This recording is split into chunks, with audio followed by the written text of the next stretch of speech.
안녕하세요. 윤호입니다. 오늘의 할 주제는 내가 살면서 경험한 병입니다. 사람들은 주로 많이 병을 걸립니다. 대부분 많이 걸리는 게 감기일 것입니다. 감기도 변천사가 있습니다. 제가 어렸을 때는 제일 1순위로 감기는 음, 몸살 오한이 오면서 열이 납니다. 열이 그치고 나면 목감기에 걸리고 목감기가 다 나으면은 콧물이 나고 콧물이 나으면은 음, 가래 기침의 형성을 이루죠. 근데 이게 감기도 사람들이 정복했다고 하는데 실제로는 정복을 못했다고 합니다. 한마디로 이게 말 그대로 불치병인 거죠. 그리고 진화를 하고 발전을 하고 진화를 합니다. 감기가 요새는 특히 많이 걸리는 게 인후염을 많이 앓게 된다. 한마디로 목이 이게 목줄 안쪽이 붓거나 그 막 가래가 많이 생기거나 잦은 기침을 하게 된다는 것이죠. 저 같은 경우도 봄, 여름, 가을, 겨울 할 것 없이 365일 감기에 걸려 삽니다. 아휴, 그래서 항상 약을 많이 갖고 다니는 편인데 그렇다고 제가 약쟁이는 아닙니다. 첫 번째로 저는 감기를 자주 앓습니다. 그에 맞게끔 약을 먹거나 이제는 병원을 무조건 갑니다. 감기 걸렸다 싶으면. 감기는 오래 가지고 있어도 얘 스스로가 내성이 생겨서 약도 잘 안 듣습니다. 심지어 요즘 병원에 가면은 약 처방할 때 보면은 항생제 남용을 막는다 해서 항생제 자체를 안 써주시는데 이 감기가 3일이나 4일 가면은 그때부터 이제 약간 페니실린 계열의 약간 은색으로 따로 개별 포장된 항생제를 조제를 해주는데 그거 한 번 먹으면 직방으로 낫더라고요. 아무튼 제가 하고자 하는 경험한 병은 이게 나이가 들면 들수록 이 병이라는 게 참 고질적으로 잘 낫질 않습니다. 20대 초입 때까지만 해도요. 칼에 상처만 살짝 비거나 피가 나면은 가만히 냅두기만 해도 잘 아물었습니다. 딱지지고. 근데 요새는 서른 이유가 딱 접어들기 시작하면은 그 상황이 너무 달라집니다.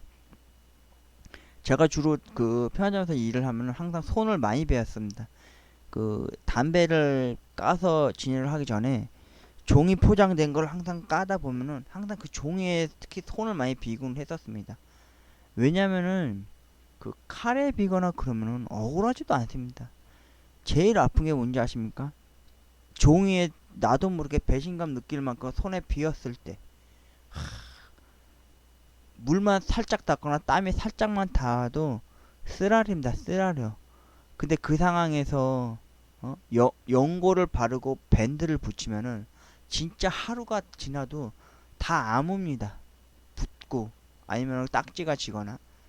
근데 진짜 제가 자꾸 하는 이유가 뭐냐면 제가 그걸 언제 그런 경험을 했고 느꼈냐면요. 서른 중반쯤 됐을 때 어김없이 또 손에 상처가 나서 이제 베인 겁니다. 그래서 물로 깨끗이 씻고 쓰라린 와중에 그 마데카솔 바르고 밴드를 붙였는데 와, 한 이틀인가 3일 돼도 아물지를 않는 겁니다.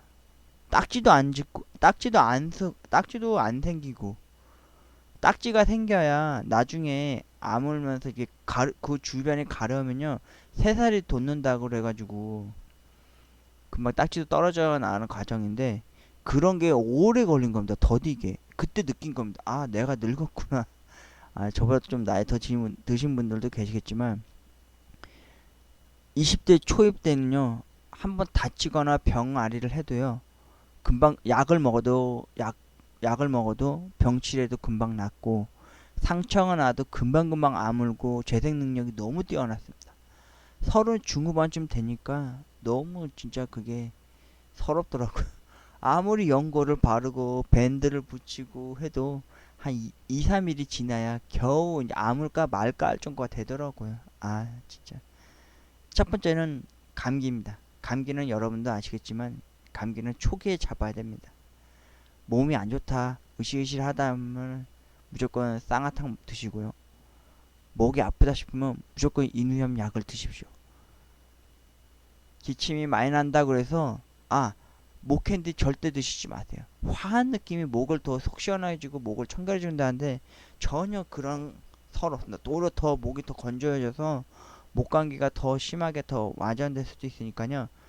뜨거운 물보다는 차가운 물보다는 미지근한 물을 자주 주시는 게 좋습니다. 그 목이 붓거나 아픈 이유가 인후염이 생기는 이유가 몸에 열이 있었기 때문에 그 열이 빠지면서 목 쪽으로 이제 붓기 시작한다고 그러더라고요. 예, 기관지 쪽이. 그러니까 감기 진짜 정말 조심하시고요.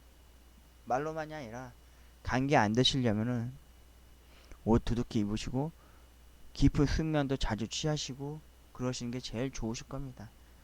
제가 일하던 주로 편의점이 오픈 케이스로 된 그 매대가 주로 있다 보니까 편의점에 일하시는 분들은 주로 목감기 계열의 인후염을 많이 앓고 계실 거예요. 예. 그러니까 오픈 케이스라는 게 뭐냐면 말 그대로 냉장고 케이스가 오픈이 돼 있다는 거예요. 그러니까 삼각김밥이나 우유랑 핫바 계열들이 있는 쪽이 오픈 케이스라는 건데 거기서 찬바람이 계속 끊임없이 나오기 때문에 건조한 겁니다. 그러니까 물을 항상 많이 드십시오. 두 번째 치질입니다. 이건 진짜 부끄러운 건데 사람들이 치질 하면은 이 사람이 지저분해서 치질 걸렸다고 생각합니다. 전혀 아닙니다. 치질은 지저분한 병이 아닙니다. 이게 뭐냐면 식습관에 잘못된 식습관 때문에 이게 벌어지는 일입니다. 제가 이것도 서른 진짜 서른 중반 이후에 이게 발생한 건데 그때 제가 어느 날인가 한번 변을 보는데 며칠 전부터 갑자기 이게 하혈을 하기 시작하는 겁니다. 싸고 나면은 좀 지저분한 얘기지만 또 변을 보고 나면은 그 휴지로 닦아낼 거 아닙니까? 근데 자꾸 피가 나는 거예요. 쓸리듯이 아프고 그거를 한 3, 4일 냅둬 봤더니 어느 날 너무 안 나와서 힘을 꽉 줬더니 휴지 닦았더니 그리고는 일어서 걷는데 살이 쓸리면서 엄청 아픈 거예요. 진짜 다음날까지도 그 이상해서 그 그때 저 여동생이 결혼하기 전이었는데 여동생한테 제가 살갑게 되게 지날 때여가지고 이런 얘기를 했더니 오빠 그거 치질 같은데 병원 가봐야 되는 거 아니야 이러는 거예요. 그래서 내가 물어봤죠. 너 그거 어떻게 하느냐? 그러니까 자기 아는 지인 중에서 그 채소나 이게 그런 걸 잘 안 먹고 주로 고기 위주로 이렇게 다이어트 하던 애가 옛날에 항제 다이어트라고 있었습니다. 그 고기만 먹고 이게 살 빼는 다이어트를 했었던 여자애가 있었다는데 그러다가 어느 날 그런 식으로 저처럼 똑같은 증세 보이다가 결국에 이제 병원 가서 이제 수술해서 그걸 잘라내는 뭐 치질 그 부분 잘라내는 수술했다는 얘기 듣고 너무 충격 먹어서 혹시라도 해서 제가 솔직히 겁은 났지만 제가 예전에 그 고래잡은 그러니까 포경 수술을 했던 그, 그 이비인 그 뭐지 그쪽 이제 그쪽 이비인 그 맞죠? 무슨 그쪽 기관으로 이제 된 그 병원을 제가 찾아가게 된 겁니다.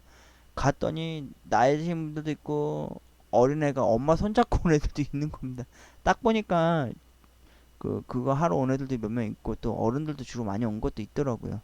근데 제 차례가 됐을 때 간호사가 물어보는 겁니다. 초염이니까 그래서 여기 저기 어렸을 때 한번 와보고 지금 처음 오는 건데 했더니 비뇨기과 맞다 비뇨기과였습니다. 그러니까 제가 뭐라 말을 못하지 않습니까? 그래서 제가 조심해서 조용히 얘기했죠. 저 엉덩이가 좀 아파서 그러는데 치질한 얘기란 생각이 들어서 왔는데 진찰 좀 받으러 왔습니다. 조용히 얘기했거든요. 그런데 그 여자분이 간호사가 치질이요? 뭐 이렇게 큰 소리를 얘기하는 겁니다. 주변 사람들 막 다쳐져서 막 땀 벌벌벌 막 식은땀 많이 나더라고요. 그래가지고 예 이랬죠. 그랬더니 좀 잠시만 기다리시면서 작성하라는 거 작성하라는 거예요. 보니까 뭐 식습관 뭘 주로 많이 먹느냐 아니면 하루에 가을은 몇 번 먹느냐 뭐 이런 것도 있고 나이랑 이제 개인 정보에 대한 걸 쓰는 게 있더라고요. 그래서 그렇게 하고 이제 제 차례가 돼서 이제 병원 안에 들어가는데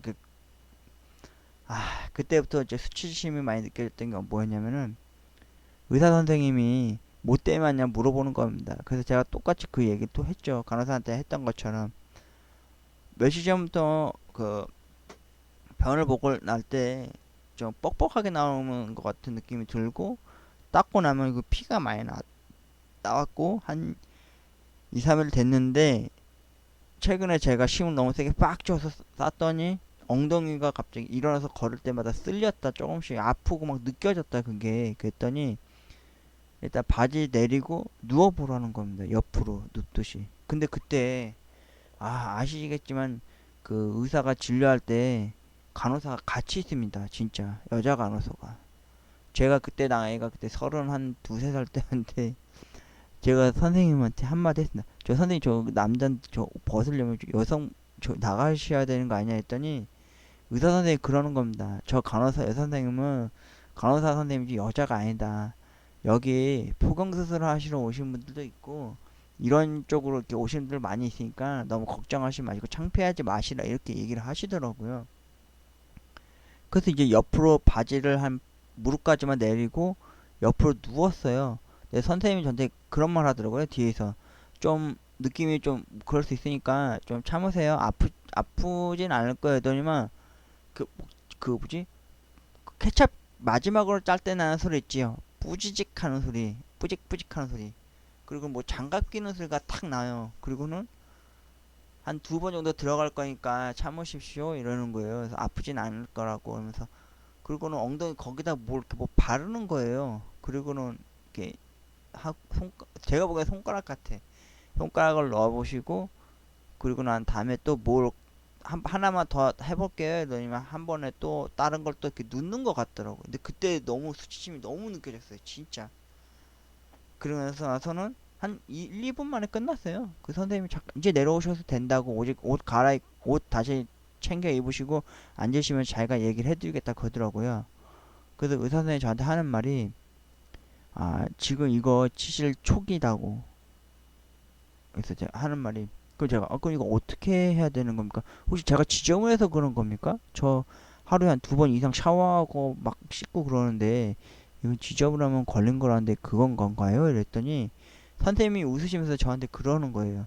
치질은 지저분해서 걸리는 게 아니라 잘못된 식습관 때문에 이게 걸리는 거다. 혹시 고기 좋아하시죠? 술 좋아하시죠? 이러는 거예요. 그래서 아니, 고긴 당연히 사람이 건 좋아하는 거고 술은 그렇게 많이 먹는 편은 아니고요. 취할 정도도 안 먹고 맥주 한두 캔밖에 안 먹는다, 이렇게 얘기를 했거든요. 그랬더니 의사 선생님이 하는 말이, 화면에 제 엉덩이 입구 사진하고 엉덩이 안에 들어가는 그 사진 캠으로 찍은 걸 보여주시는 거예요. 보면 알겠지만은 그 하면서 이렇게 화면을 보여주면서 얘기했는데 그 뒤에는 또 계속 간호 선생님이 계세요. 얼굴이 막 저 혼자 벌게져가지고 막. 아무튼 의사 선생님이 하는 말이 저한테 그러는 거예요. 이게 요즘은 현대인들이 치질에 자주 걸리는 이유가 딱 두 가지라고 하더라고요. 첫 번째는 이제 비데 잘못 사용해서 그 물 수압 조절을 잘 못하거나 해서 이제 그 엉덩이 그쪽 관에 이제 자극이 너무 돼서 이렇게 치질이 되는 경우가 있고, 두 번째가 이제 주로 많이 걸리는 건데 그건 잘못된 식습관인데, 요즘 현대인들이 이제 고기랑 그 뭐 술, 알코올 계열성을 많이 먹다 보니까 이 장 쪽이 건조해지는 거래요. 그래서 똥이 이렇게 잘 밀고 내려와야 되는데 안 내려서 뻑뻑해서, 그러니까 장이 말 그대로 윤활유 역할을 하는 게 식이섬유라는 거래요. 근데 저는 그때 그걸 몰랐거든요. 제가 식이섬유요? 그럼 뭘 많이 먹고 그래야 되는 거죠, 선생님? 근데 이거 나을 수는 있나요? 이렇게 제가 심각하게 물어봤거든요. 의사 선생님 하는 말이, 일단 이게 초기이기 때문에 금방 잡을 수 있는데 자기가 연고를 하나 조절해주겠다. 근데 이게 매일같이 발라라. 그리고 하루에 한 번씩 자욕을 하라는 거예요. 그래서 전 자욕이 뭔지 몰랐거든요. 그러니까 뜨거운 물을 대야 같은 데다 받아가지고 거기다 엉덩이를 까고 거기 앉아있으라는 거죠. 그리고 이 연고를 하루에 아프다 싶을 때마다 매일같이 한 하루에 제한은 없는데 계속 발라주는 식으로 하라 그러더라고요. 그리고 정확히 한 보름 있다가 왔는데 만약에 이게 안 됐다 싶으면 이제 절제식으로 이제 삐져나온 걸 이제 잘라내는 수술을 해야 될 거라는 식으로 얘기를 하더라고요. 근데 그게 너무 무섭잖아요. 수술한다는 게 그 부분 마취만 해서 이렇게 할 거라니까. 그래서 일단 알았다 그러면서 의사 선생님이 하는 말이 저한테 그러는 거예요. 식이섬유 많이 든 걸 많이 먹으라고 그러더라고요. 그래서 대표적인 게 고구마, 그리고 과일을 먹더라도 껍질에 많은 그 사과도 보면 껍질에 식이섬유가 또 많다고 하더라고요. 그래서 그런 거 위주로 많이 먹고 특히 야채 같은 것도 항상 곁들여서 많이 먹으라고 그러더라고요. 고기도 될 수 있으면 자제하고 특히 술은 특히 드시지 말라는 식으로 얘기를 하더라고요. 그래서 약국에 갔어요. 그래서 약국에 이제 조제약을 이제 받으러 갔는데 거기서도 이거 함부에 어떻게 바르니까 아시죠? 한 잔이 이러는 거죠. 절 모르겠다 했더니 그 깨끗이 씻어낸 다음에 그 부위를 함부를 여러 차례 이걸 계속 잘 바르라는 거죠. 한 하루에 바르는 제한 횟수는 없다고 하더라고요. 그래서 제가 집에 오자마자 진짜 며칠 동안 계속 그랬어요. 대신 아침마다 편의점에서 일 끝나고 8시에 일 끝나기 전 한 7시 반쯤 되면은 항상 집에서 사과를 싸갔어요. 그래서 사과를 물로 씻어가지고 껍질째 맨날 아침마다 먹었어요. 그때 편의점에 자주 오는 단골 중에 아침에 항상 오시던 항상 운동하고 오면서 이제 아메리카노 이렇게 저희 편의점 사 먹는 분이 저만 보면 저보고 잡스라고 그랬어요. 사과 먹는다고 맨날 사과 먹는다고 사과랑 애플 그거 상징적으로 생각이 나시는데 저한테 자꾸 잡스 잡스 이러더라고요. 오늘도 사과 먹네 막 이러더라고요. 아 치질 걸려서 먹는 건데 나중에는 제가 그 마트나 편의점 가면은 그 식이섬유가 된 미에로파에바가 있어요. 저걸 제가 그거를 하루에 3병씩 먹었어요. 아침에 밥 먹고 한 번, 점심에 한 번, 저녁에 한 번 이렇게 먹었단 말이에요. 그게 식이섬유가 좀 많이 들었다는 얘기 또 들은 적이 있어서 그리고 어머니가 고구마를 항상 사왔어요. 고구마도 얼마나 물리도록 먹었냐면은 아 그리고 엉덩이 그 자역도 밤마다 다 잠들었을 때 이제 하고 그리고 연고를 발랐죠. 아, 그 연고 바를 때 그 느낌이 엄청 그럴 때마다 그 병원에서 그 수치심이 자꾸 생각나는 거예요. 선생님이 그 손가락으로 엉덩이에 넣었던 거랑 그 간호사 선생님이 그걸 봤던 거. 아, 진짜. 저 그때 31살인가 2살 때였어요. 아무튼 병원에 가는 그 순간까지도요. 보름 딱 지나고 나니까 아, 연고를 안 발라도 좀 덜 아픈 것 같은 느낌도 들더라고요. 그렇다고 제가 제 엉덩이를 뭐 어떻게 거울로 어떻게 해서 볼 수는 없잖아요. 그래서 갔어요. 갔더니 또 어김없이 그 비뇨기과는 아니나 다를까 엄마 손잡고 온 애들아가 중고등학생 대인에 혼자 온 애들도 있고 어르신분들도 많더라고요. 주로 어르신들이 많은 이유가 나중에 알았는데 그 전립선 그것 때문에 많이 오신다고 들어요. 남자들이 그 고질병이라고 그러더라고요. 저희 아버지도 그것 때문에 고생을 많이 하셨는데 아무튼 저도 이제 또 갔죠. 갔는데 이번엔 또 다른 간호 선생님이 계신 거예요. 아니나 다를까 의사 선생님하고 이제 진찰 받을 때 따라 들어오셨는데 또 똑같은 의사 선생님 말이 있었죠. 저쪽에 바지 반 내리시고 누우세요 옆으로 이러더라고요. 진짜 수치심. 그때 그 수치심은 진짜 치질보다 더 무서워. 더 소름 끼쳤어요 진짜. 아무튼 그래서 이제 확인을 해봤는데 의사 선생님이 이제 바지 다시 입고 앉아 보시라고 해서 앉았는데 의사 선생님이 그제서 저한테 얘기를 하더라고요. 아 진짜 많이 가라앉으셨다고 나아지셨다고. 그래도 이제 볼일 보실 때 이제 좀 많이 좀 이물감 많이 없어지셨죠? 그러니까 아 예 그럼요. 그러니까 지금 화면을 보시면 아시겠지만 그 둥그렇게 밖으로 삐져나왔던 것들이 치질들이 지금 보시겠지만 좀 많이 작아졌죠? 그러니까 예. 그러니까 이거는 영원히 없어지지는 않는데 이렇게 납작하게 해서 이렇게 약간 흐늘흐늘하게 이렇게 닦다 보시면 아마 이렇게 느껴지실 거예요. 근데 이거는 이제 살처럼 굳어진 거니까 따로 굳이 절제를 안 해도 된다고 하더라고요. 그리고 앞으로 이제 그 치질 안 걸리려면은 이런 경험을 한번 더 다시 안 하려면은 만약에 이제 볼일 보시다가 또 이렇게 변을 닦아내실 때 또 혹시 또 피가 살짝 난다 싶으면 이제 그때 이제 다시 뭐 식이섬유를 다시 섭취하라는 식으로 하더라고요. 될 수 있으면은 식이섬유가 많이 들은 야채나 채소나 그 과일 종류를 좀 많이 먹으라고 권해주시더라고요. 너무 특히나 술은 될 수 있으면 좀 적당히 드시라고 그러더라고요. 예. 그래서 집에 왔죠. 근데 왔는데 그 치질 엉덩이 바르는 약이 한 반 이상은 더 남았을 거예요. 그때 큰 거였는데 그게 거의 한 그 치약 그 뭐죠? 여행용 치약 그 사이즈만한 거였거든요. 그거를 매일 발랐다가 생각해 보세요. 하루에 4, 5번, 6번 이럴 때마다. 그게 제가 걸린 30살 이후에 걸렸던 병 중에 하나가 치질이었습니다. 여러분, 치질은 놀림거리가 되면 안 됩니다. 치질은 지저분한 병이 아닙니다. 치질은 잘못된 아, 음식 먹는 식습관 때문에 걸리는 겁니다.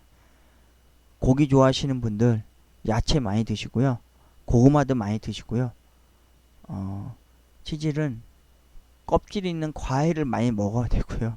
그러니까 식이섬유가 부족한 거니까 꾸준하게 드시고요. 만약에 저처럼 걸을 때 엉덩이 이물감이 나서 아프고 막 살 쓸리는 느낌 나면은 그거는 꼭 병원 가셔야 됩니다. 가셔서 좀 수치심이 팔릴지언정 엉덩이에 손가락에 꽂히는 일이 있을지언정 거기서 지어지는 연고 바르시고 빨리 그거를 이제 가라앉히셔서 그거를 이제 정상으로 돌아오게 하는 게 나을 겁니다. 첫 번째 이야기의 질병은 치질이었습니다. 여러분, 껍질 있는 과일 많이 드시고요. 고구마 많이 드시고 야채나 그 식이섬유가 들어온 음료도 또 좀 도움되기도 하니까요. 그거 드시면서 치질 완치하시기 바랍니다. 그리고 두 번째 병은 마음의 병입니다. 한마디로 정신병이죠. 제가 정신과 치료를 1년 6개월을 했습니다. 그게 뭐냐면은 편의점에서 정확히 10여 년을 일할 당시에 그게 감정 노동자라는 말을 표현을 제가 나중에서야 알게 되었는데 그 저도 모르게 약간 스트레스가 이렇게 쌓이고 있었더라고요. 제가 일할 당시에 27살 때부터 10여 년 동안 일하는 동안 거기가 지금 가로수길이라고 저번에 말씀드렸지 않습니까? 거기가 그때 당시에는 가정집들 위주였어요. 그러다 보니까 그 술 먹고 많이 오시는 분들이 느닷이 와서 오자마자 문 열고 들어오자마자 막 쌍욕을 하는 사람도 있었어요. 반말까지는 제가 어떻게 참겠는데 그냥 와가지고 대뜸 막 욕하는 사람들이 많았거든요. 그리고 막 시비 걸거나 멱살도 몇 번 잡혀본 적도 있고 맞을 뻔한 적도 있었는데 이게 쌓이고 쌓이니까 어디에다 뭐 하소연하고 할 만한 게 없더라고요. 제가 특별히 뭐 게임을 잘해서 게임으로 뭐 화병을 풀거나 그래 본 적이 없어서. 근데 어느 날부턴가 제가 그 제 스스로가 컨트롤이 안 되는 걸 느꼈어요. 그게 뭐였냐면은 편의점에서 혼자 있을 때 그 밤에 혼자 손님이 왔다가 가면은 그냥 왔다가 휙 나가버리면은 저도 모르게 막 뒤에서 욕을 하는 거예요. 제가 스스로. 이런 씨발 왜 뭐 아무것도 안다가 이 개새끼 왜 들어와서 지랄해 씨발 새끼 저 가다 뒤져버려라 이런 식으로 욕을 했어요. 심지어는 물건 정리가 삐뚤어졌으면 그 물건에다 대해서도 막 욕을 하고 그리고 한 번은 그 사무실에서 이제 물건을 갖고 나와서 이제 정리하려고 할 때 막 집어 던지면서 나왔어요 진짜. 근데 이게 좀 뭔가 너무 욱하는 게 너무 심각한 거예요. 그러다가 한 새벽 5시 6시에 청소 다 하고 이제 앉아 있을 때 사람 한참 없을 때는 스스로 막 자책감이 느껴지는 거예요. 죄책감 같은 게. 왜 내가 그때 왜 욕을 했지? 별일도 아닌데. 막 그런 식으로. 그리고 껌 하나 사는데 막 카드 긁는다고 막 제가 막 혼잣말로 엄청 욕했거든요. 그 사람 가자마자. 예. 그리고 나서 제가 월요일부터 금요일까지 평일 야간이었다가 토요일 일요일에는 밤에 자고 낮에 안 자야 되잖아요. 근데 그 바이오 리듬이 깨져버렸을 때 한 번은 토요일날 일요일마다 이거는 제 양심 고백인데 나중에 따로 주제로도 할 거예요. 이게 뭐냐면은 제가 동네에 그때 CU에 가가지고 편의점하고 같은 알바인데 그 사람한테 좀 친해졌어요. 자주 제가 그 시간에 새벽 1, 2시에 가면은 항상 삼각김밥이나 라면을 먹고 집에 들어와서 잠을 자고 그랬거든요. 근데 어느 날부턴가 제가 그 편의점에서 도둑질을 하고 있는 거예요. 저도 편의점 알바를 하는데 예. 그러다가 그 편의점을 운영하던 사람이 다른 사람 아는 지인한테 그 편의점을 넘겼을 때 저는 또 어김없이 새벽 1, 2시만 되면은 제가 그게 통제가 안 되더라고요. 저희 편의점에서 제가 직접 일할 때는 손을 댄 적은 없거든요. 근데 다른 그 편의점 CU 가면은 새벽 1, 2시에 일하는 사람이 있을 거 아니에요. 그 사람한테 고생한다고 바카스 하나 사주고 뒤에 가서 계속 그 물건 조르는 척 하면서 그 쇼핑 바구니 있죠? 그 거기다 막 몰래 담았어요. 제가. 그것도 막 먹고 싶어서 훔치는 것도 아니었어요. 그냥 뭐 뭐지 뭐 술도 안 먹는데 뭐 괜히 숙취 음료수 아니면 바카스 아니면 뭐 막 그런 쪽으로. 근데 아니나 다를까 그게 제가 잡힌 걸린 거예요. 그러니까 전에 일했던 그 CU 점주 있을 때는 CCTV가 없었었대요. 근데 이번에 점주 바뀌면서 CCTV가 달렸을 때 제가 그걸 인지를 못한 거죠. 그러니까 볼트 쪽에서 밖에 냉장류 쪽에서 이제 제가 카메라가 찍힌 거예요. 물건 훔치는 거를. 그래서 그분이 그 다음날 월요일인가 됐을 때 제가 이제 출근하기 한 두어 시간 전쯤 와서 저희 집 문에 벨을 누르더라고요. 그래서 나가봤더니 누구세요? 나갔더니 그 사람이 저한테 한번 와보시겠어요? 이러더니만 그 CCTV 영상을 저한테 보여준 거죠. 그때 제 본 모습을 봤어요. 물건 훔치는 거를. 그래서 막 사과하고 막 빌었죠. 막 죄송하다고. 그리고 어머니가 공장에서 이제 일 끝나고 왔을 때 어머니를 이제 모시고 왔죠. 그리고 어머니가 이제 합의 봤죠. 한 3, 300만 원에 합의 봤죠. 뭐 경찰에 안 남기는 걸로 해서.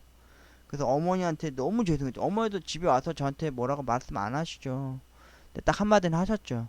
야, 너도 같은 편의점 알바 일을 하면서 왜 밤에 느닷없이 거기 가가지고 왜 물건을 훔치냐? 어? 너 나중에 그 사장님 보거나 그 시간에 일했던 사람 보면은 꼭 사과를 해라. 이런 식으로 얘기를 하더라고요. 그때까지도 제가 스스로가 이게 병이라는 걸 몰랐어요. 진짜. 그래서 그날 이제 일 나갈 때 마음이 무거웠죠. 월요일 날.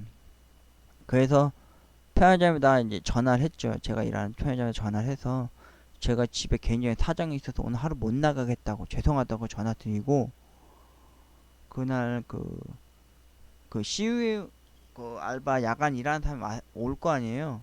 저 솔직히 그 사람한테 만나서 고개 숙여 인사하면서 제가 미안하다고 그랬어요. 진짜. 그 사람도 어이없어 하죠.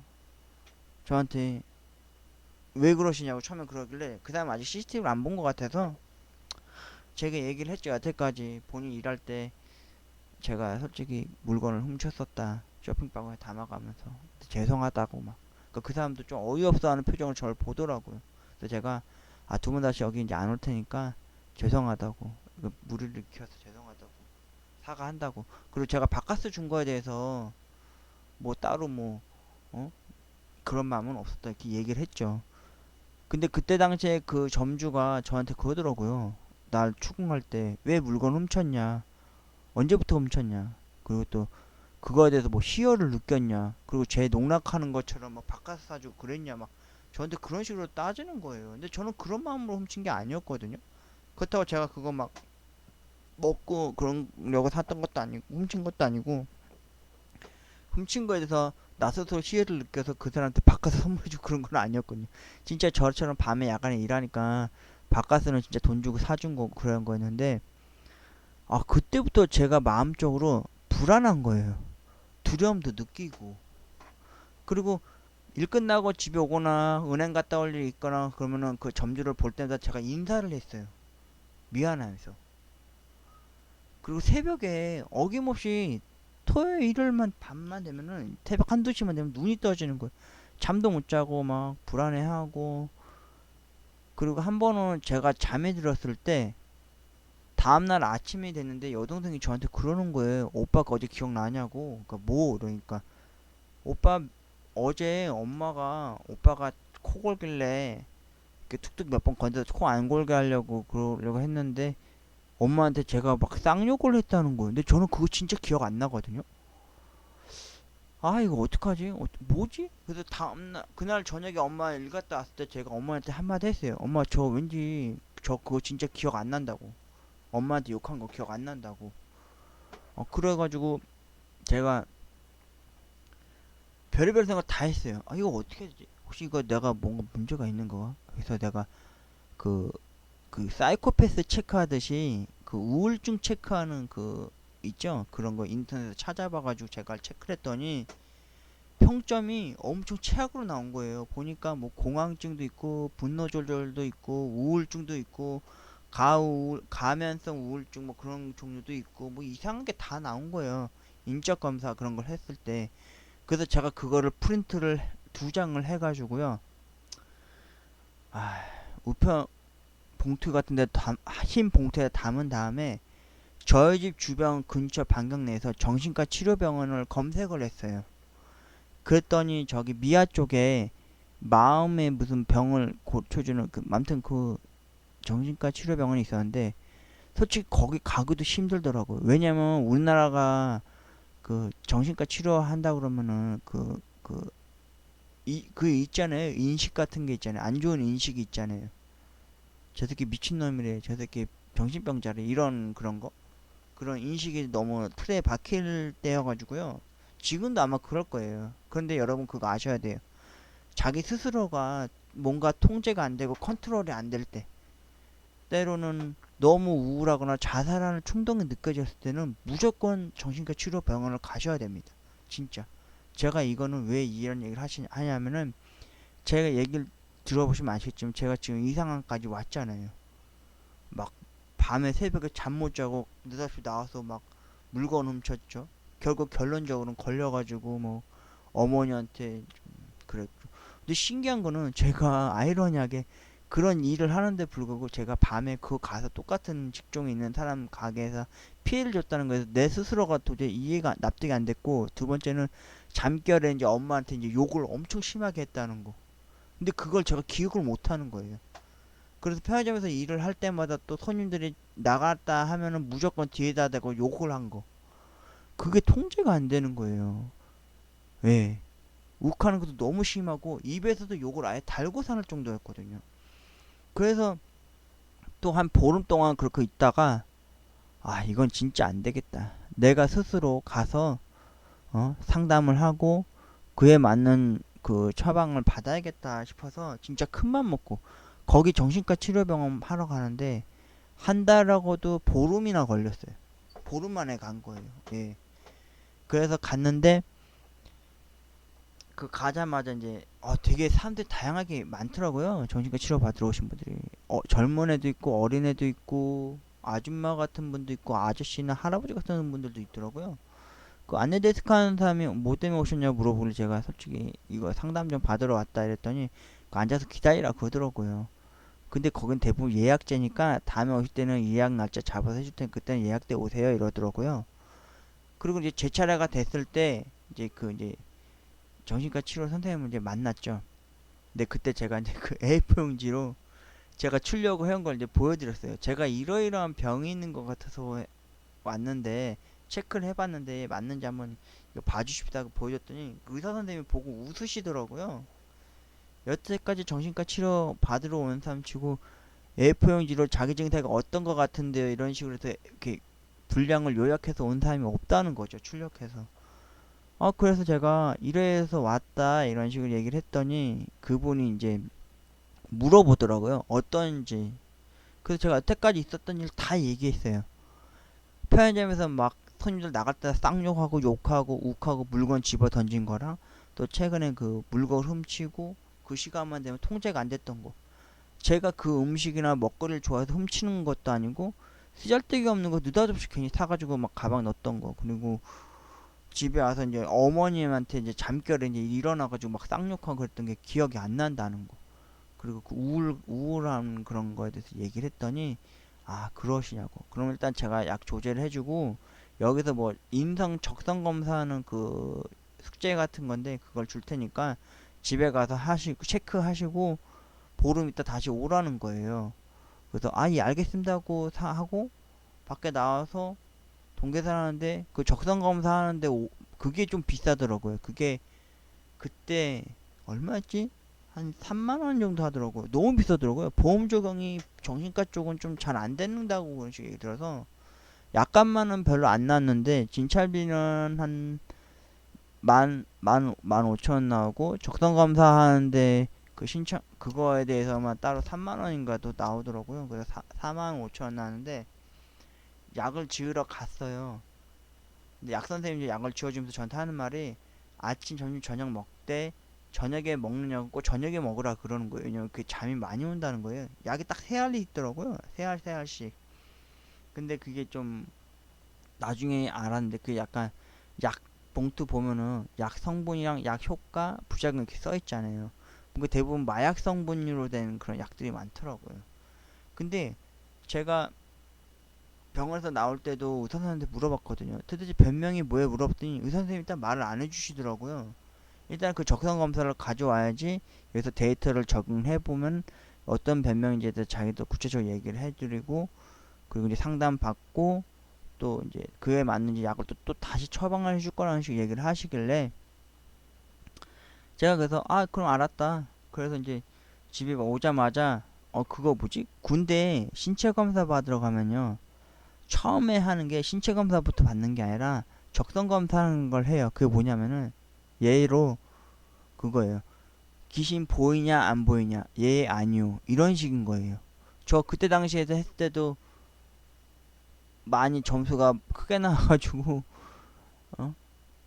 등급이 1등급으로 현역 간 게 아니라 3등급으로도 현역 갔어요. 정신 좀 그런 쪽으로 해서 좀 걱정된다 그래서 아무튼 적성 검사 작성 다 하고 그 약을 이제 보름 동안 먹는데 와 되게 신기한 게 기분이 묘해요. 뭐냐면은 기분 분명히 나쁜 일인데 화가 안 나요. 그리고 잠이 엄청 많이 쏟아지고 잠도 자주 오고 하품도 자주 하게 되고 막 편의점에서 밤에 아무리 오래 일을 해야 하는데도 꾸벅꾸벅 존 적이 단 한 번도 없었는데 막 꾸벅꾸벅 졸게 되고 막 그러더라고요. 아무튼 보름 있다가 이제 그 또 다시 정신과 병원을 갔는데 이제 적성지를 간호사 선생님한테 내고 다시 또 상담을 하러 갔죠. 상담하러 갔을 때 이제 상담 선생님이 상담 몇 번 하시다가 이제 문이 똑똑 누가 걸으시길래 그 간호사 선생님 적성한 거에 대한 결과를 이제 보시고는 이제 저한테 이제 말씀을 해주시는 거죠. 본인께서는 지금 가면성 우울증이랑 그 분노 조절 장애, 공황 장애 또 몇 가지 두 가지가 더 있는데 총 다섯 가지가 있대요. 제가 이제 해갔던 거에 비해서 한 20%가 더 나온 거죠. 근데 제가 물어봤어요. 아니 우울증은 알겠는데 가면성 우울증은 뭐예요? 그러니까 나는 겉으로는 행복해 보이는 표정을 짓고 있는데 속에서는 앓고 곪고 있다는 거죠. 그거를 이제 어떻게 해소할 방법이 없다 보니까 몸에 마음에 삭히고 보다니까 이게 합병이 됐대요. 그러다 보니까 이게 분노 조절 장애가 온 거고 근데 구체적으로 자세히 얘기는 안 해주고 일단 그런 식으로 대충 얘기를 해주시더라고요. 공황장애는 이제 사람 많은 데 가면 막 식은땀 나거나 이제 숨을 못 쉴 정도로 이제 숨막혀 한다는 거.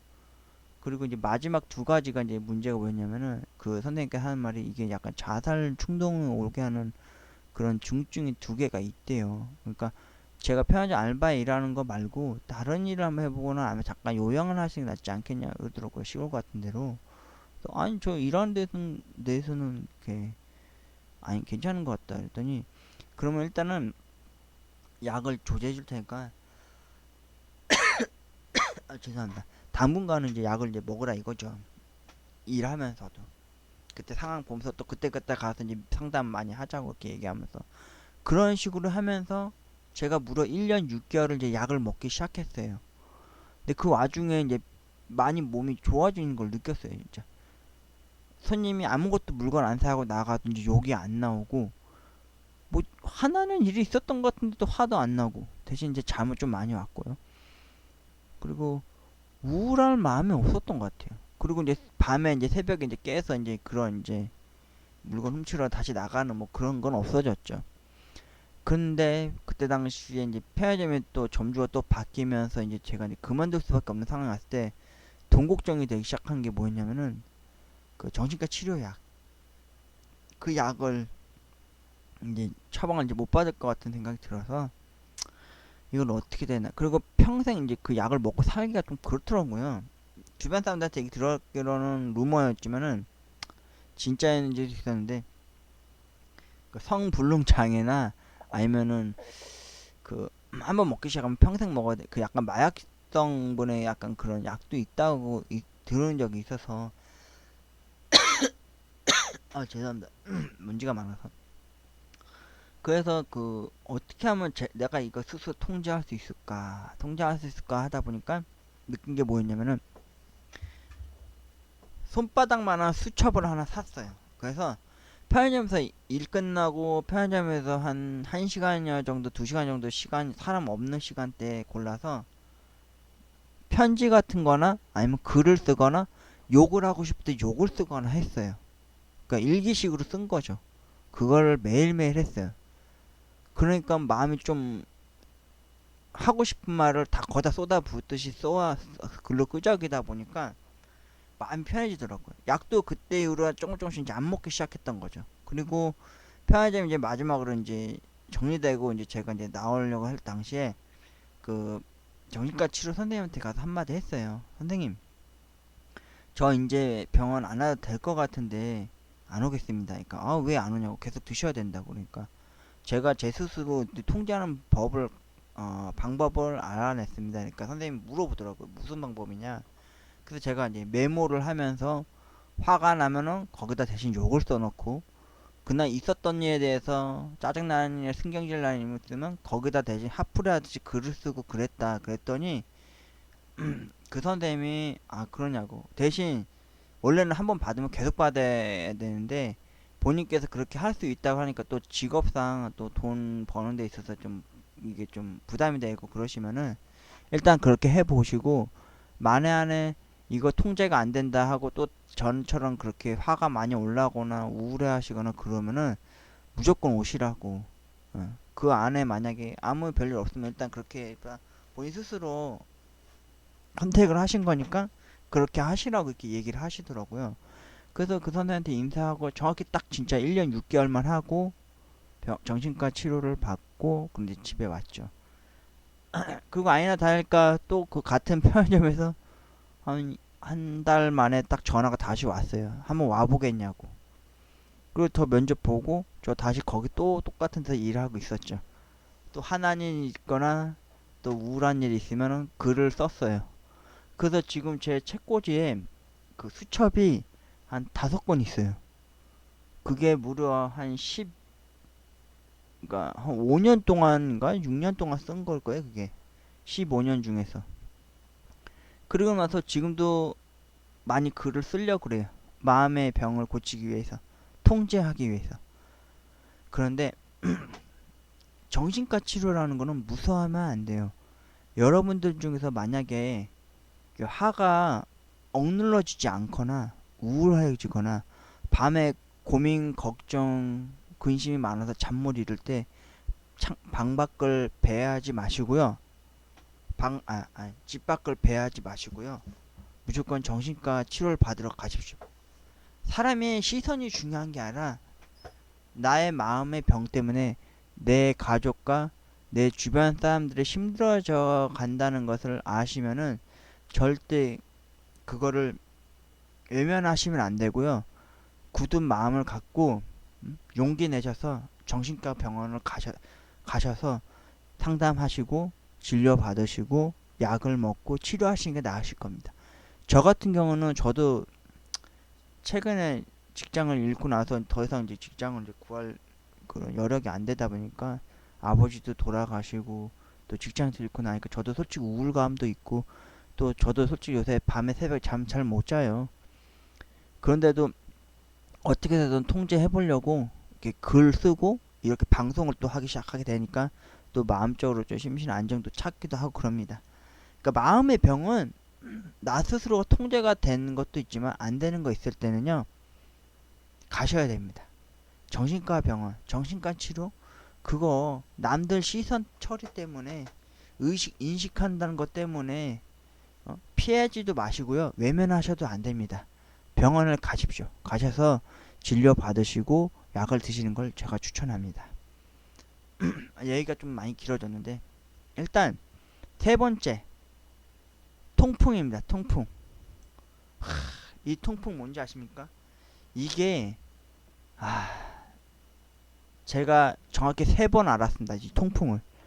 이 통풍이 저는 뭔지 몰랐는데 아버지 살아생전에 그러니까 2년 전이었어요. 그때 당시에 소주가 유자만 나오고 그래서 한창 소주에 과일량 들어가는 게 이제 이슈가 됐을 때 아버지랑 그때 12월 초에 같이 유자만 먹고 또 다른 회사에서 무슨 블루베리만 난다서 블루베리도 먹고 또 석류도 먹고 제가 원래 소주는 안 먹었어요 원래가. 왜냐면 저희 친할머니 돌아갈 때 소주병으로 이렇게 염하는 걸 보고 나섰던 그 소주 향 때문에 제가 소주를 안 좋아했거든요. 맥주는 자주 먹어도. 근데 아버지랑 매일같이 먹었어요. 하루에 한 병씩. 새로 나온 맛이 자꾸 나올 때마다 청포도 맛도 나오고 석류 맛, 블루베리 맛, 뭐 유자 맛, 뭐 다양하게 많이 나오더라고요. 나중에는 브라더 소다인가 해가지고 무슨 밀키스 맛 나는 막 무슨 그런 막걸리 같은 것도 나오고 그랬으니까요. 근데 어느 날 통풍의 처음 시초는 뭐였냐면요. 어느 날 자다 일어났는데 왼쪽 엄지 발가락 그 볼록 나온 복숭아뼈 같은 뭐그 맞나 복숭아뼈인가? 엄지발가락 그 옆에 볼록 나온 거 있죠. 거기가 아픈 거예요. 전 처음에 자다가 제가 뭐 발로 콕 짜가 쳐가지고 뭐 어디 쪄가지고 이렇게 부은 거거나 걷다가 혹시 제가 발이 겹질해서 이렇게 뒤틀렸나? 발이 꺾였나 했을 정도로 부었거든요. 아팠거든요. 그 이상해서 그 집에 맨솔에담이 있어요. 그래서 맨솔에담을 발랐어요. 와, 근데 다음날 되니까 더 퉁퉁 붓고 더 아픈 거예요. 심지어 걸어다니지 못할 정도로 너무 쩔뚝질 될 정도로 너무 심각한 거예요. 그래서 저희 집 근처에 가까운데 그 침으로 유명한 사람이 있어요. 제가 옛날에 무릎이 아팠을 때 그 무릎 아픈 거 잡으려고 이제 발가락 사이로 해서 침을 놔가지고 이게 잡은 적이 있어요. 한 3, 4일 만에 다 나았는데 그 아무튼 그 통풍 때문에 갔는데 저는 그때 통풍이 그게 뭔지도 몰랐어요. 근데 그 한의사님 말하는 말이 이 통풍이 술을 많이 먹거나 고기를 많이 먹으면은 또 최근에 있어서 현대인들이 많이 걸리는 병이라고 하더라고요. 그리고 운동도 많이 해야 된다고 하더라고요. 안 그러면은 이게 잘 안 난다고 해서 거기서 한 6일인가 7일을 계속 침 맞으면서 치료했는데 또 잘 안 났더라고요. 그 나중에 동네 의원 병원을 갔죠. 가서 이제 제가 한마디를 했죠.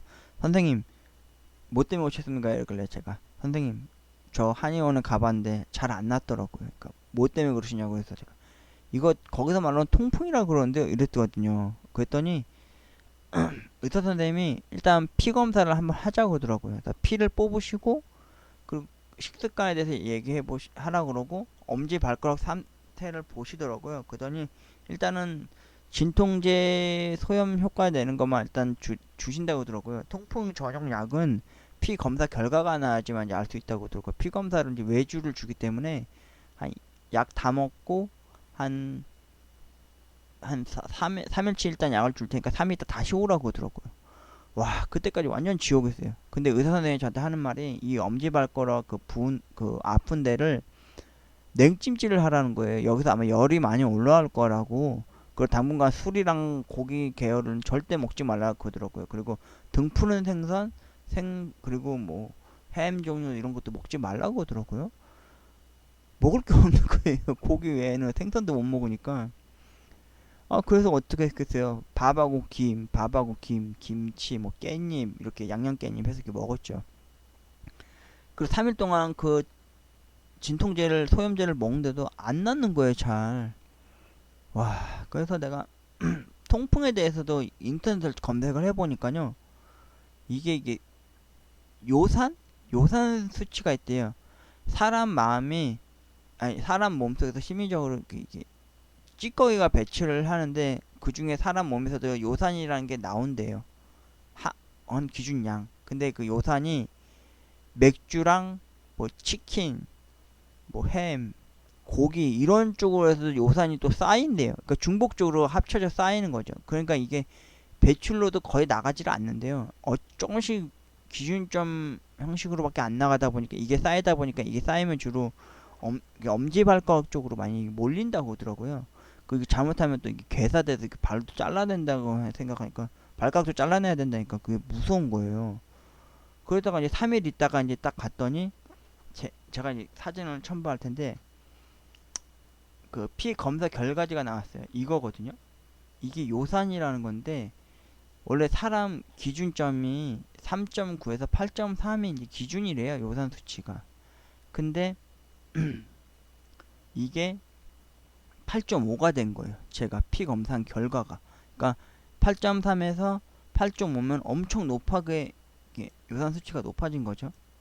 제가 좀 더 크게 보실게요. 이렇게 8.3에서 8.5가 된 거예요. 그러니까 0.2g이 더 많은 거예요. 요산이. 그러니까 이걸 좀 빼야 되는 거예요. 그래서 어쩌겠어요, 제가. 에? 통풍 이거 그거 잡으려고 진짜 그날 엄청 개고생했죠. 그리고 나서 이제 술을 이제 조심해야겠다. 그래서 이제 기준을 잡았어요. 한 달에 그것도 한 주에 한 번씩만 이제 맥주 500캔만 먹자. 이제 그랬죠. 그래서 이제 통풍 알이들 좀 많이 이제 없어진 것 같았어요. 근데 아니나 다를까 두 번째 통풍의 역습이 왔어요. 그때가 언제였냐면은 여름에 그 초복, 중복, 말복 이러잖아요. 근데 어머니도 이제 여동생네 가서 이제 쌍둥이 조카 애들 봐주고 오고 저는 아빠랑 둘이 집에만 있고 하니까 이제 따로 이렇게 뭐 삼계탕 이렇게 먹을 일이 없잖아요. 기회가 없고. 그러다 보니까 제가 이제 매번 이제 동네에서 옛날 통닭 한 마리씩 치킨을 항상 사와서 이제 엄마랑 이제 계속 맥주를 먹었죠. 초복, 중복, 말복 때. 그것도 한 달에 세 번을. 근데 아니나 다를까 통풍이 또 온 거예요. 진짜. 아, 그래도 어쩌겠어요. 또 병원 가가지고 소염 주사약 맞고 통풍약 지어갖고 집에 삼선 슬리퍼 신고 쩔뚝쩔뚝 되면서 집에 왔죠. 그리고 한 3일 또 지나고 나니까 또 다 낫더라고요. 근데 의사 선생님이 항상 하는 말이 그거였어요. 적당한 음주, 적당한 식습관, 그리고 적당한 운동을 하라고 들어요. 근데 저는 운동을 잘 안 하는 편이어서 약간 집돌이 같은 느낌의 약간 그런 사람이라서 운동을 안 했는데 최근에 통풍의 대역습이 있었어요. 뭐였냐면은 여동생이 아는 지인한테서 그 애슐리 킨즈라고 하는 무슨 패밀리 레스토랑 이용권을 선물을 받은 거예요. 5만원짜리를. 그래서 여동생하고 쌍둥이 조카 3살 된 애들하고 엄마랑 이제 가서 이제 먹었는데 처음에 가면 주로 많이 먹는 게 초밥 위주로 먹잖아요. 근데 거기도 막 등갈비가 립이 있더라고요. 그것도 엄청 집어 먹고 조카 애들 또 갓난애 같은 애들이라서 막 먹이느라 제대로 못 먹었는데 그 옆에 보니까 나 진짜 그게 나중에 알았는데 그게 나중에 그 보드카 섞인 음료 와인바라는 걸 나중에서 알았는데 가보니까 탄산 계열 따로 있었고 여기 또 따로 이렇게 탄산 계열 먹으면 많이 못 먹을 것 같아서 음식을 옆에 보니까 얼음통하고 옆에 큰 유리병 컵으로 된 걸 글라스에 든 글라인더 들어있는데 깔라만시, 자몽, 녹차 그리고 적색 와인 이렇게 써 있더라고요. 그래서 제가 깔라맛을 따라 마셨는데 이게 탄산하고 깔라맛만 넣었나 보다 하고 그거를 거기서 한 7잔인가 8잔을 먹은 것 같아요. 예. 진짜 엄청 많이 먹었어요. 한 7잔? 8잔 먹었나? 근데 집에 왔을 때 저녁에 목이 엄청 마르는 거예요. 막 바짝바짝 막 소주 먹은 사람 마냥. 근데 제가 분명히 생각해 소주는 안 먹었거든요. 그래서 물을 엄청 먹었어요. 심지어 그 다음날 근처 할인마트 가가지고 이온 음료를 먹었어요. 너무 그때도 목이 계속 말랐어. 그런데 아니나 다를까 세상에 세 번째 통풍의 역습이 온 거예요. 그게 그날 저녁에 왼쪽 엄지발가락 그 볼록난 부분이 검게 막 약간 보랏빛으로 먹는 것처럼 되더니 아침쯤 됐을 때 오줌매려서 딱 일어났는데 오 너무 아픈 거예요. 뭐지? 왜 통풍이 오지? 나 그때 애슐리 갔을 때 먹은 게 고기 립 4대하고 초밥 종류 쪽하고 그리고 깔라만시 주스 빼고 못 먹었어. 다양하게 더 먹고 싶었는데 탕수육도 있고 뭐 스파게티도 있었는데 못 먹은 이유가 동생 그 쌍둥이 애들 밥 먹이느라 동생하고 엄마 일부러 애들 보는 척하면서 그랬거든요. 와, 저 통풍을 정확히 일주일 내내 얼음 찜질하고 바깥도 못 나가고 심지어 다시 또 병원 갔더니 병원 선생님이 저한테 그러는 거예요. 윤호 씨는 감기 다음으로 통풍을 앓고 사시네요. 근데 통풍 이거 자꾸 이렇게 걸리고 그러면은 나중에 진짜 큰일 난다고. 제가 그랬죠. 혹시 그 괴사 얘기하시는 거 아니냐고. 그러니까 맞다고. 괴사가 올 수 있으니까 통풍 조심하셔야 된다고. 술 너무 많이 드시지 말라고 그러는 거예요. 근데 제가 아무리 생각해도 이해가 안 된 거예요. 아, 내가 먹은 거로 고기, 갈비, 그 립 4대하고, 어? 그 초밥하고, 깔라맛이 주스밖에 먹은 게 없는데, 그 이상해서 검색을 찾아봤더니, 와, 깔라맛이가 보드카 넣어가지고 그 만든 음료래요. 그 매뉴얼을 봤더니, 거기 찾아가서 봤더니, 나중에 알고 봤더니 지인한테 물어봤더니, 깔라맛이가 대표적으로 소주 먹을 때도 많이 타먹는다고 하더라고요. 저는 그거 진짜 그러니까 제가 한마디로 보드카 먹은 거예요. 그러니까 밤마다 맨날 제가 물 먹었던 이유가 그랬던 거죠. 그래서 통풍이 정확히 한 7일 만에 겨우 다 났어요. 여러분, 통풍 진짜 조심하셔야 됩니다. 통풍이 현대인의 병이래요, 이것도. 이거는 얼마나 심각한 거냐면은 식습관 때문에 그런 거래요. 특히 맥주랑 그 맥주, 특히 튀겨진 치킨 이런 거, 튀김 종류, 그리고 고기, 그거 근데 통풍 한번 걸리면요 못 먹는 게 진짜 많아요. 맥주 당연하죠. 술 종류는 안 되고 고기, 등푸른 생선, 그리고 고기류, 뭐 되게 많아요. 먹을 수 있는 게 풀떼기하고 밥밖에 없는 거예요. 지금은 통풍이 많이 나는데 여러분, 통풍의 고통은 진짜 충격적입니다. 왼쪽 그 엄지 발가락 못 구부린다는 그 한에서 그 구부리는 그 부분이 땡땡 진짜 어디다 발을 콕 찢지 않고서는 그게 진짜 그 통증은 이루 말할 수 없습니다. 진짜 평생 갑니다. 진짜 평생 가는 게 아니라 엄청 오래 갑니다. 여러분, 만약 통풍의 그 증세가 나타나면요 엄지 발가락 그 구부러지는 그 부분이 엄청나게 아픕니다. 그럴 땐 얼음 찜질을 항상 하셔야 됩니다. 그리고 병원에 빨리 가셔서 피 검사하시고 통풍의 그 기준을 알아보시고 수치를 체크하시고 그리고 약을 조절해서 드셔야 됩니다. 그것도 주로 소염적이 아니라 잠 엄청 쏟아집니다. 그리고 통풍 오는 것 때문에 한 달에 기준점을 해서요. 요새는 맥주 한 달에 한 캔 먹습니다. 한 캔. 500캔 먹고 파란 코끼 그거 먹습니다. 그거. 아니면 그 소머서비 그 사과 맛 나는 거 먹습니다. 한 캔. 정확히 한 캔 먹습니다. 맥주로. 이제 소주 먹지도 못합니다. 와인도 그렇고. 내 몸 자체에서 요산이 생산되고 있는데 또 요산 수치가 올라가는 맥주를 먹거나 뭐 고기를 먹거나 치킨을 먹으면 통풍이 온다니까 여러분 통풍 조심하십시오. 그리고 마지막은 고혈압입니다. 여러분, 고혈압 이거 조심하셔야 됩니다. 이거는 제가 어떻게 하냐면은 최근에 받은 결과입니다. 이게 고혈압이 안 좋은 게 뭐냐면요 약을 죽을 때까지 먹어야 돼요. 이거 진짜 저희 아버지나 어머니가 먹는 혈압을 제가 혈압을 앓게 됐습니다. 세상에. 제 나이 올해 42입니다. 이제 이 고혈압이 왜 생겼냐면은 여러분, 비타민은 그 에너지 드링크 절대 드시지 마십시오. 제가 편의점 알바로 오래 야간에 일을 하다 보니까 저도 졸리고 지칠 때가 많았을 때 항상 핫식스 아니면은 레드불 아니면 몬스터를 먹었습니다. 핫식스 먹다 보면은 어쩔 때는 잠이 올 때가 있어요. 두세 시간 지나면은 딱 그 시간만 지나가면. 그래서 나서 어느 날부터 레드불 먹었더니 하루 왼종일 잠이 안 오더라고요. 이게 심장에 무리도 오고 혈압중에도 중세 제가 그거를 한 6년? 7년 먹은 것 같아요. 핫식스 아니면 레드불 같은 경우 몬스터도 이게 강도가 있다 보니까 처음에 핫식스를 시작해서 이게 안 듣는다 싶으니까 이제 레드불 먹고 또 레드불 먹다가 또 레드불 안 듣는다 싶으니까 이제 몬스터 먹고 그랬거든요. 절대 먹지 마세요. 저 지금 이 혈압 때문에 진짜 고생을 많이 하는 게 아버지 돌아가시기 전에 살아계셨을 때 생전에는 제가 이제 두통이 많이 왔을 때는 그냥 타이레놀 2알 먹고 끝났습니다. 진짜.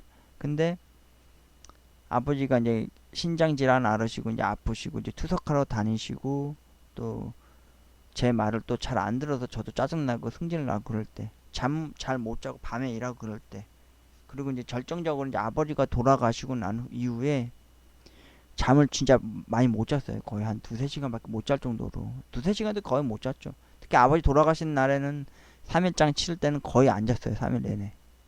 잠이 안 오더라고요.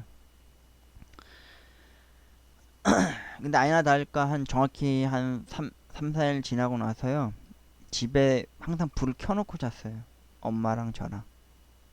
아버지 돌아가신 이후에요. 근데 어느 날 머리 두통이 너무 아픈 거예요. 목 주변을 진짜 목 뒷덜 그 드라마 보면은 회장님들이 항상 목 뒷덜미를 잡고 쓰러지잖아요. 그 이유를 제가 알았던 게 뭐냐면은 아버지 돌아가시고 나서 정확히 한 3, 4일 있고 나서 목 뒷덜미랑 목 머리가 너무 깨지듯이 아픈 거예요. 뒷골이. 그래서 그 타이레놀을 먹었는데 안 듣더라고요. 하나를 먹고 자고 일어나면 괜찮은데 그것도 안 나와서 다음날 또 두 알을 먹고 자고 일어났는데 또 그런 거예요. 그래서 어머니한테 그런 얘기를 했더니 어머니가 너 혹시 혈압이 있는 거 아니냐 한번 가봐라 해서 내가 에이 엄마 무슨 혈압이야 내가 나이가 몇인데. 그래서 행여나 하고 혈압 체크를 하러 갔어요. 거기 공짜로 할 수 있잖아요. 했더니 정확히 640 몇이 나온 거예요. 세상에. 그 기계에서 혈압 얘기하고 그 심장박동소 기계에서 목소리가 기계음으로 나오잖아요. 그래서 그 얘기를 이제 간호사가 듣더니만 빨리 의사 선생님 만나보시라고 혈압 너무 높으시다고. 그래서 갔더니 의사 선생님이 물어보더라고요. 아니 혈압이 이렇게 높으세요? 이래서 너무 높은데요? 이 정도면 심각한 거예요. 혈압약 혹시 드세요? 이러는 거예요. 그래서 아니 제가 무슨 혈압약이에요? 저 혈압약 먹은 지 한 번 없다고. 근데 제가 솔직히 얘기했어요. 제가 요즘 저희 아버지도 가시고 제가 또 주로 아버지 병간호도 하고 밤에 주로 일을 하는 사람이다 보니까 잠도 좀 많이 적어. 그래서 아마 혈압이 높은 것 같다 이런 식으로 얘기를 했거든요. 그랬더니 의사 선생님이 일단 혈압약을 주어주겠대요. 그리고 집에 될 수 있으면 이제 신경 쓰는 일을 좀 많이 좀 잊고 사셔야 된다고 이렇게 얘기를 하시더라고요. 그래서 혈압약 먹고 이제 계속 있다 보니까 두통도 많이 가시고 없어지더라고요. 그리고 혈압약을 정확히 한 보름치를 지어주더라고요. 보름치 다 먹고 난 후에 한 일주일 동안은 솔직히 혈압약을 안 타러 갔어요. 왜냐면 혈압약은요, 진짜 한 번 먹으면 계속 먹어야 되는 걸 제가 옆에서 아버지는 엄마가 먹는 걸 봐서 알고 있거든요. 그래서 제가 일주일 있다가 살짝 들러가지고 저 혈압만 잠깐 재고 갈게요 이러고는 기계에다 넣었단 말이에요, 손을. 분명히 두통도 일주일 동안 아무렇지 않았거든요. 근데도 아직도 혈압이 600대인 거예요, 세상에. 그래서 또 한 달치 약을 지어서 또 먹기 시작했죠. 근데 그게 문제가 아니었어요. 아버지 돌아가시고 나서 혈압약을 먹기 시작하고 나서 그 다시 그 점주 바뀌고 나서 다시 또 거기서 일을 할 수 있을 줄 알았는데 전 점주가 새 점주한테 제 이야기를 하고 얘는 꼭 써라. 얘는 일 진짜 몸 바쳐서 일하니까 써라 해서 말 잘 돼서 이제 저도 이제 취업할 수 있을 줄 알았거든요. 근데 그쪽에서 불합리한 그 해고 통지를 한 거죠. 자기들은 너무 부담돼서 저를 못 쓰겠대요. 예? 1년이 지나고 나서 이제 퇴직금을 줘야 되는데 퇴직금을 줄 여력도 안 되고 더군다나 자기들이 뭐 마진율 몇 프로밖에 안 돼서 전 점주하고 달리 계약이 된 거라서 더 이상 돈을 어떻게 뭐 사대보험이라든지 연금이라든지 뭐 그런 걸 챙겨줄 수 없으니까 이제 일 못하게 됐으니까 그렇게 아시라고 나오지 말라고 하더라고요. 그러니 또 제 마음은 또 어쩌겠어요. 또 혈압 오르죠 뭐. 한마디로 말 그대로 혈압은 그래서 오르는 거예요 진짜. 그래서 어쩌겠어요. 혈압약도 돈이 엄청 비싸더라고요. 한 보름치가 5만 원씩 들더라고요. 보험 적용돼도. 그래서 그 병원을 안 갔죠. 대신 제가 제 스스로 또 마음의 병을 치료를 제 스스로 찾았듯이 제 스스로를 컨트롤하기 시작했어요. 대신 밤에 자고 낮에 이렇게 유튜브 방송을 하고 이런 식으로 좀 하루아침에 바뀌진 않겠지만은 그런 생활을 하려고 이제 하고 밥도 이제 꼬박꼬박 잘 먹고, 될 수 있으면 이제 스트레스 받는 일을 좀 안 하려고, 그런 마음가짐도 이제 안 가지려고 마음을 좀 가볍게 가지려고 노력을 하고 있는데, 근데 가끔씩 머리가 아플 때가 있긴 있어요. 그러면은 이제 혈압약은 이제 지역 먹으러 가기에는 좀 돈이 좀, 제가 좀 요즘 아시겠지만 제가 요즘 백수잖아요, 한마디로. 그러다 보니까 약값도 만만치 않더라고요. 돈이 있어야 먹고 싶은 것도 먹고, 돈이 있어야 갖고 싶은 것도 갖고, 돈이 있어야 아픈 병도 나을 수 있는 약치를 할 수 있다는 걸 알거든요.